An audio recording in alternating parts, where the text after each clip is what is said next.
안녕하세요. 8월 28일 목요일 아침마다 새로운 이성진 목사입니다. 오늘 하루도 침묵 속에서 살아계신 하나님의 고요한 음성을 들을 수 있기를 빕니다. 오늘 묵상 본문은 에베소서 2장 11절에서 22절이고요. 13절 말씀을 봉독하지요. 이제는 전에 멀리 있던 너희가 그리스도 예수 안에서 그리스도의 피로 가까워졌느니라. 아멘. 여러분들의 마음은 지금 평화로우신가요? 우리의 마음은 평화를 원하지만 항상 우리들의 마음 속에는 폭풍이 몰아닥치곤 합니다. 14절에 그는 우리의 화평이신지라 둘로 하나를 만드사 원수된 것 그 중간에 막힌 담을 자기 육체로 하시고 그랬습니다. 여기 화평이라는 단어가 에이레네인데요. 오늘 여러분의 마음속에 평화가 넘치게 되기를 축원합니다. 어떻게 하면 우리에게 평화가 있을까요? 여러분, 예수로 평화를 누릴 수 있습니다. 평화의 예수님을 여러분의 마음에 모시기를 축원합니다. 내 마음에 예수님께서 찾아오시면 우리는 평화를 누릴 수 있습니다. 내 마음에 예수님께서 오시면 막연한 불안과 염려가 사라지고 예수님께서 나를 지키신다는 확신과 평안을 얻을 수 있게 됩니다. 여러분, 종업원은 염려하지 않지요. 종업원은 최선을 다하면 됩니다. 책임은 주인이 지는 거지요. 여러분이 내 인생의 주인 되려고 하지 마십시오. 종업원이 되세요. 예수를 마음속에 모시고 살면 평화가 올까요? 예수님을 주인으로 모시고 내가 종업원이 되면, 내가 종이 되면 평화를 누릴 수 있습니다. 여러분, 기도의 시간은 믿고 맡기는 시간이죠. 주인 대신 주님께 맡기는 시간입니다. 우리가 가지고 있는 근심과 걱정을 주님께 가지고 나와서 맡기는 시간입니다. 주인 대신 하나님께서 알아서 하시라고, 하나님이 책임지시라고 맡기는 시간이죠. 여러분들의 염려와 근심을 주님의 십자가 밑에 내려놓고 늘 평안하시게 되기를 빕니다.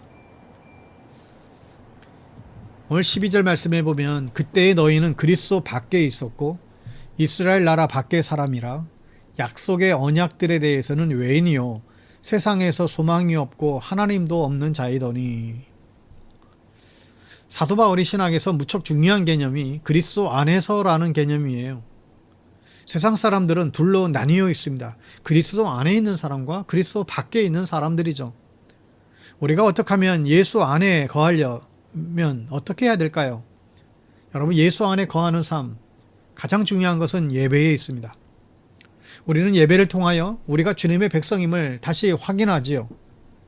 세상 속에서 살면서 우리는 우리들의 정체성을 잃고 살 때가 참 많습니다. 그때마다 우리는 다시 예배의 자리로 돌아와야 합니다. 예배 안에 거할 때 우리는 예수 안에 거하는 것이 되죠. 예배를 떠나서 살면 우리는 바로 우리들이 주님의 자녀라는 정체성을 잃어버리게 됩니다. 예배를 통해서 주님 안에 거하시게 되기를 축복합니다.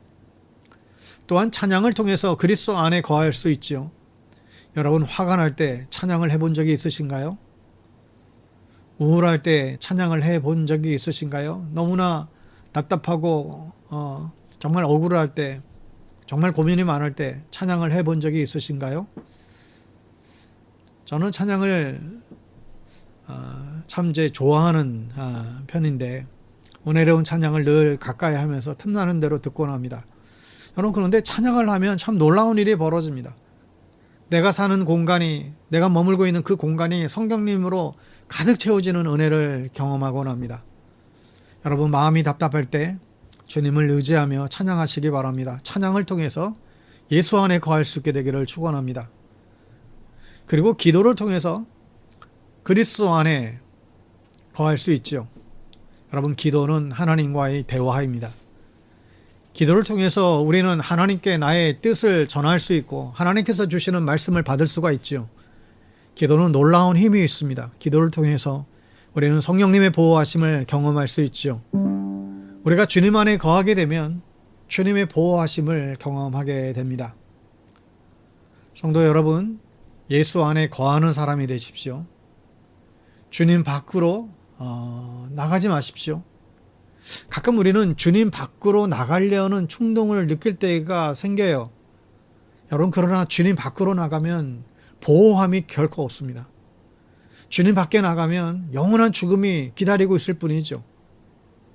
주님이라고 하는 이 울타리 안에 그 주님의 보호하심과 그 주님의 품에 안기는 은혜가 있기를 바랍니다. 평생 주님 안에 거하여 주님의 은혜와 보호를 받을 수 있게 되기를 축원합니다.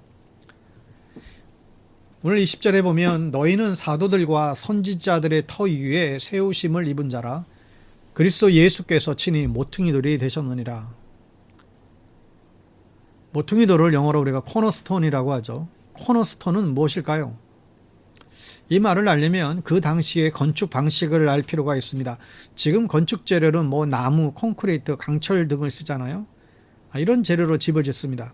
근데 예수님 당시 주택 재료 중에서 제일 많은 것은 돌이었습니다.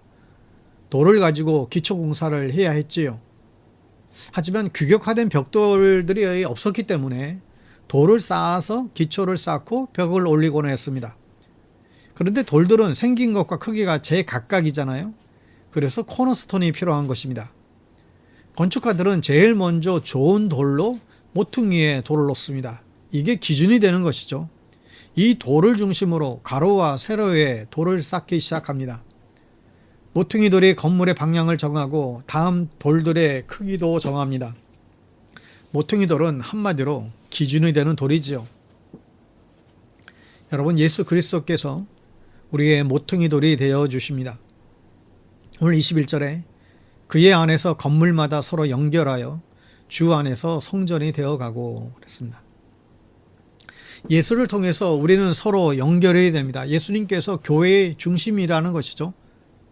사람 만나고 사람 보고 교회 다니면 교회 떠나기 마련이죠. 우리의 모퉁이돌은 예수님이시기 때문입니다.